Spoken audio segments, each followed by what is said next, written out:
BBC Bangla আপনাদের স্বাগত। আজ আপনাদের সাথে লন্ডন স্টুডিও থেকে আছি মানসী বড়ুয়া, আর ঢাকায় আমার সাথে থাকছেন আকবর হোসেন। বাংলাদেশের সর্বশেষ গুরুত্বপূর্ণ আপডেট সংবাদে আপনাকে স্বাগত। শুরুতেই সংবাদ শিরোনাম, পরে বিস্তারিত। প্রথমেই জানাবো যশোরে জামাত এমপির বাড়ি ঘেরাও। যশোর ৪ আসনের সংসদ সদস্য জেলা জামাত আমির গোলাম রসুলের বাড়ি ঘেরাও করে বিক্ষুব্ধ জনতা বিক্ষোভ করছে। এমপির মেয়ে মেহজাবিন জান্নাত অননার বেপরোয়া আচরণের অভিযোগে কর্মসূচি পালন করা হচ্ছে। আজ 10টার দিকে তার বাড়ি ঘেরাও করে রেখেছে এলাকাবাসী। তারা প্রধান গেট ভাঙচুর করে তারপর ভেতরে ঢোকার চেষ্টা করছে। অবস্থায় জরুরি ভিত্তিতে সেখানে পুলিশ সদস্যদের নিয়োগ করা হয়েছে। তারপরও এলাকাবাসী কোনোভাবেই থামছে না। এরপর জানাবো এমপি নজরুলের ব্যক্তিগত ভিডিও ভাইরাল, ড্রাইভারের বয়ানে উঠে এলো চাঞ্চল্যকর তথ্য।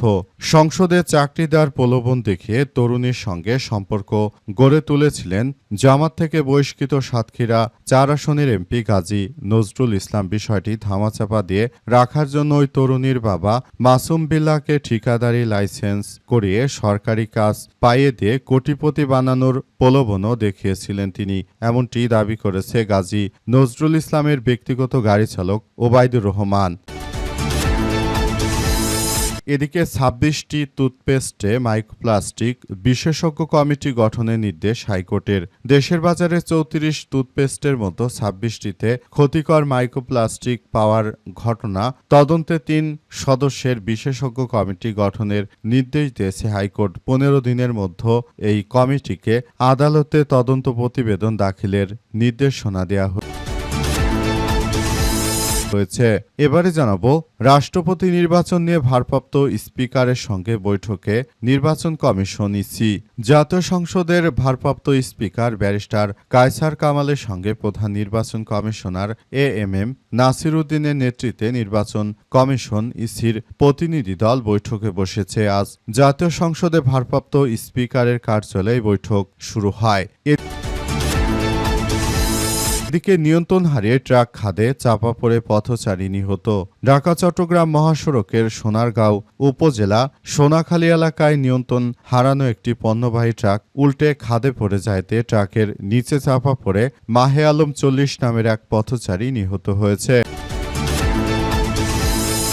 এবং সর্বশেষ জানাবো তুরস্ককে F-35 দেওয়া নিয়ে নেতানিয়াহুর আপত্তি উড়িয়ে দিলেন ডোনাল্ড ট্রাম্প। মার্কিন প্রেসিডেন্ট ডোনাল্ড ট্রাম্প সম্ভাব্য F-35 যুদ্ধবিমান বিক্রি নিয়ে তুরস্কের বিরুদ্ধে ইসরায়েলের আপত্তিকে গুরুত্ব না দিয়ে বলেছেন যে যুক্তরাষ্ট্র কোন দেশকে কি প্রতিরক্ষা সরঞ্জাম বিক্রি করবে তা কোনো বিদেশি নেতা নির্ধারণ করতে পারবে না। এয়ারফোর্স ওয়ানে সাংবাদিকদের সঙ্গে আলাপকালে ট্রাম্প ইসরায়েলের প্রধানমন্ত্রী বেনিয়ামিন নেতানিয়াহুর আপত্তি প্রত্যাখ্যান করেছেন। তিনি তুরস্ককে যুক্তরাষ্ট্রের অসাধারণ মিত্র হিসেবে উল্লেখ করেছেন এবং আঞ্চলিক বিভিন্ন ইস্যুতে বিশেষ করে সিরিয়া প্রসঙ্গে আঙ্কারা ভালো ভূমিকা পালন করেছে। খবর ইয়েনি সাপাকের। প্রিয় দর্শক, এতক্ষণ শুনছিলেন সংবাদ শিরোনাম, এবারে বিস্তারিত। তবে তার আগে বন্ধুরা অনুরোধ থাকবে এই সংবাদটিতে একটি লাইক দিন। এই চ্যানেলে আপনি নতুন হয়ে থাকলে আমাদের সংবাদটি দেখতে দেখতে চ্যানেলটি সাবস্ক্রাইব করে রাখুন। কমেন্ট করে বন্ধুরা আপনার মূল্যবান মতামত জানিয়ে দিন আপনি বিশ্বের কোন দেশ থেকে বা বাংলাদেশের কোন স্থান থেকে আমাদের সংবাদটি দেখছেন এবং শুনছেন। আর বন্ধুরা সংবাদটি আপনার সোশ্যাল মিডিয়া ফেসবুকে শেয়ার করে বন্ধুদেরও দেখার সুযোগ করে দিন। গাজা যুদ্ধে আপনি যদি নিরীহ ফিলিস্তিনিদের ভালোবেসে থাকেন বন্ধুরা কমেন্টে ইয়েস লিখে পুরো বিশ্ববাসীকে আমাদের এই তাজা আপডেটটি দেখার সুযোগ করে দিন। এবারে বিস্তারিত। যশোরে জামাত এমপির বাড়ি ঘেরাও। যশোর ৪ আসনের সংসদ সদস্য জেলা জামাত আমির গোলাম রসুলের বাড়ি ঘেরাও করেছে বিক্ষুব্ধ জনতা। এমপির মেয়ে মেহজাবিন জান্নাত অননার বেপরোয়া আচরণের অভিযোগে কর্মসূচি পালন করা হয়েছে। আজ 10টার দিকে যশোর শহরের নীলগঞ্জ সুপারিবাগান এলাকায় এমপি গোলাম রসুলের বাড়ি ঘেরাও করে বিক্ষোভ প্রদর্শন করেছে বিএনপির নেতারা। এই রিপোর্ট লেখা পর্যন্ত বিক্ষোভ চলছে। স্থানীয়দের অভিযোগ, সোমবার এমপি গোলাম রসুলের বাড়ির বিপরীতের পাশে অবস্থিত আল মাদ্রাসাতুল শারিয়ার শিশুদের মারধর করে এমপির মেয়ে। মঙ্গলবার সকালে ফের শিশু এবং অভিভাবকদের উপর চড়াও হন তিনি। এক পর্যায়ে অভিভাবকদের একজনকে তালা দিয়ে মাথায় আঘাত করেন তিনি। এতে অভিভাবক ও স্থানীয়রা ক্ষুব্ধ হয়ে উঠেছে। তারা সংঘবদ্ধ হয়ে এমপির বাড়ি ঘেরাও করে বিক্ষোভ করতে থাকেন। বাড়ি গেট ভেঙে ভেতরে প্রবেশ করার চেষ্টা করেন অনেকেই। ইটপাটকেল মেরে জানালার গ্লাস ভেঙে দেয় তারা। ঘটনাস্থলে পুলিশ উপস্থিত রয়েছে। স্থানীয়দের দাবি এমপি এবং তার মেয়েকে গ্রেপ্তার করতে হবে। এ বিষয়ে কোতোয়ালি থানার ওসি মাসুম খান জানান যে এমপির পরিবারের সঙ্গে মাদ্রাসার শিক্ষার্থীদের একটি অনাকাঙ্ক্ষিত ঘটনা ঘটেছে। আমরা দুই পক্ষের সঙ্গে কথা বলে সমস্যার সমাধানের চেষ্টা চালিয়ে যাচ্ছি বলে জানানো হয়েছে। এ অবস্থায় আসলে নতুন করে এক কার্যক্রম শুরু হয়েছে এবং সেখানে আসলে নতুন করে এক বিপর্যয়কর কার্যক্রম থেকে আমরা পুরোপুরি সবকিছু আসলে দেখতে পাচ্ছি। এমপি নজরুলের ব্যক্তিগত ভিডিও ভাইরাল, ড্রাইভারের বয়ানে উঠে এলো চাঞ্চল্যকর তথ্য। সংসদে চাকরি দেওয়ার প্রলোভন দেখে তরুণীর সঙ্গে সম্পর্ক গড়ে তুলেছিলেন জামাত থেকে বহিষ্কৃত সাতক্ষীরা ৪ আসনের এমপি গাজী নজরুল ইসলাম। বিষয়টি ধামাচাপা দিয়ে রাখার জন্য তরুণীর বাবা মাসুম বিল্লাহকে ঠিকাদারি লাইসেন্স করিয়ে সরকারি কাজ পাইয়ে দিয়ে কোটিপতি বানানোর প্রলোভনও দেখিয়েছিলেন তিনি। এমনটি দাবি করেছে গাজী নজরুল ইসলামের ব্যক্তিগত গাড়ি চালক ওবায়দুর রহমান। সম্প্রতি একটি বেসরকারি টিভি চ্যানেলের সঙ্গে সাক্ষাৎকারে তিনি এমন কথা বলেছেন। ওবায়দুর রহমান বলেন যে টাকার লোভে ওই তরুণীর মা বাবা ওই এমপির সঙ্গে প্রেমের সম্পর্কের বিষয়টি নিয়ে আপত্তি করেনি। গত শনিবার বিকেলে কথা হয় গাড়ি চালক ওবায়দুর রহমানের সঙ্গে। তিনি এরই মতো গাজী নজরুল ইসলামের বিরুদ্ধে হত্যা চেষ্টার অভিযোগ এনে থানায় মামলা করেছেন। সম্পর্কে ওই তরুণী মামা হন ওবায়দুরের। গাজী নজরুল ইসলামের গাড়ি চালানোর পাশাপাশি তার সঙ্গে ওবায়দুরের আত্মীয়তা রয়েছে এবং মেয়েটির বাবা সূত্র থেকে জানা গেছে যে ওবায়দুর জানান গাজী নজরুল সম্পর্কে মাসুম বিল্লাহ খালু। জামাত ইসলামের এমপি গাজী নজরুল ইসলাম ব্যক্তিগত মুহূর্তের একটি ভিডিও সম্প্রতি সামাজিক যোগাযোগ মাধ্যমে ছড়িয়ে পড়ার পর ব্যাপক আলোচনার সৃষ্টি হয়। ভিডিওতে তার সঙ্গে এক তরুণীকে দেখা যায়। আলোচনায় ওঠার পর গাজী নজরুল জানান ওই তরুণী তার দ্বিতীয় স্ত্রী।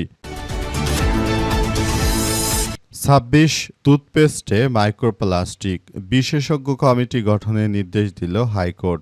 দেশের বাজারে ৩৪ টুথপেস্টের মধ্যে ২৬টিতে ক্ষতিকর মাইক্রোপ্লাস্টিক পাওয়ার ঘটনা তদন্তে ৩ সদস্যের বিশেষজ্ঞ কমিটি গঠনের নির্দেশ দিয়েছে হাইকোর্ট। ১৫ দিনের মধ্যে কমিটিকে আদালতে তদন্ত প্রতিবেদন দাখিল করতে বলা হয়েছে। আজ বিচারপতি খিজির আহমেদ চৌধুরী ও বিচারপতি মোহাম্মদ জিয়াউল হকের হাইকোর্ট বেঞ্চ এ আদেশ দিয়েছে।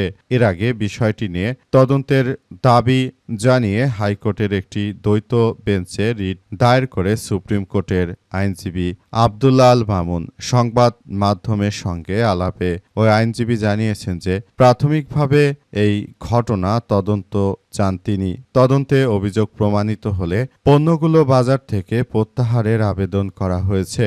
রাজধানীর লালমাটিয়ায় স্টোর প্রধান কার্যালয়ে দেশের বাজারে বিক্রি হওয়া ১৯ ব্র্যান্ডের ৩৪ টুথপেস্ট নিয়ে গবেষণা প্রতিবেদন তুলে ধরা হয়। ২০২৫ সালের জুলাই থেকে ২০২৬ সালের জুন পর্যন্ত দেশব্যাপী একটি সমন্বিত গবেষণা পরিচালনা করে এই সংস্থা। গবেষণায় ভোক্তা জরিপ, ল্যাবরেটরি পরীক্ষা এবং নিয়ন্ত্রক ও বৈজ্ঞানিক বিশেষজ্ঞদের সাক্ষাৎ অন্তর্ভুক্ত ছিল, যেন বাস্তব পরিস্থিতি, নীতিগত চ্যালেঞ্জ একসঙ্গে মূল্যায়ন করা যায়। রাষ্ট্রপতি নির্বাচনে ভারপ্রাপ্ত স্পিকারের সঙ্গে বৈঠকে ইসি। জাতীয় সংসদে ভারপ্রাপ্ত স্পিকার ব্যারিস্টার কায়সার কামালের সঙ্গে প্রধান নির্বাচন কমিশনার এএমএম নাসির উদ্দিনের নেতৃত্বে নির্বাচন কমিশন ইসি প্রতিনিধি দল বৈঠকে বসেছে। আজ সকাল ১১টায় জাতীয় সংসদের ভারপ্রাপ্ত স্পিকারের কার্যালয়ে বৈঠক শুরু হয়। দেশের ২৩তম রাষ্ট্রপতি নির্বাচনকে সামনে রেখে জাতীয় সংসদ স্পিকারের সঙ্গে কমিশনের এই বৈঠক চলছে বলে নির্বাচন কমিশন ইসি সূত্র থেকে জানা গেছে। এর আগে সোমবার এ বিষয়ে ইসি সচিবালয়ের সিনিয়র সচিব আক্তার আহমেদ স্বাক্ষরিত সংসদ সচিবকে পাঠানো হয়। চিঠিতে বলা হয়েছে যে গণপ্রজাতন্ত্রী বাংলাদেশের মহামান্য রাষ্ট্রপতি মোহাম্মদ শাহাবুদ্দিন গত 24শে জুলাই স্বীয় পদ হতে পদত্যাগ করেছে। গণপ্রজাতন্ত্রী বাংলাদেশের সংবিধানের 123 অনুচ্ছেদে দফা 2 এর বিধান অনুসারে রাষ্ট্রপতির পদ থেকে পদত্যাগের কারণে উক্ত পদ শূন্য হওয়ার 90 দিনের মধ্যে তা পূর্ণ করার জন্য নির্বাচন অনুষ্ঠিত হতে পারে। রাষ্ট্রপতি নির্বাচন আইন 1991 এর 5 ধারার 2 ও 3 উপধারার বিধান অনুযায়ী রাষ্ট্রপতি নির্বাচনের জন্য স্পিকারের সাথে অনুগ্রহ আলোচনাক্রমে নির্বাচন কমিশনকে রাষ্ট্রপতি নির্বাচনের তফসিল সরকারি গেজেটে প্রজ্ঞাপন জারির মাধ্যমে ঘোষণা করতে হবে। এ বিষয়ে মাননীয় স্পিকার মহোদয় কর্তৃক নির্ধারিত সুবিধাজনক তারিখ ও সময় প্রধান নির্বাচন কমিশনারের সাক্ষাতের প্রয়োজনীয় ব্যবস্থা গ্রহণের জন্য সবিশেষ অনুরোধ করা হলো বলে সেখানে উল্লেখ করা হয়েছে।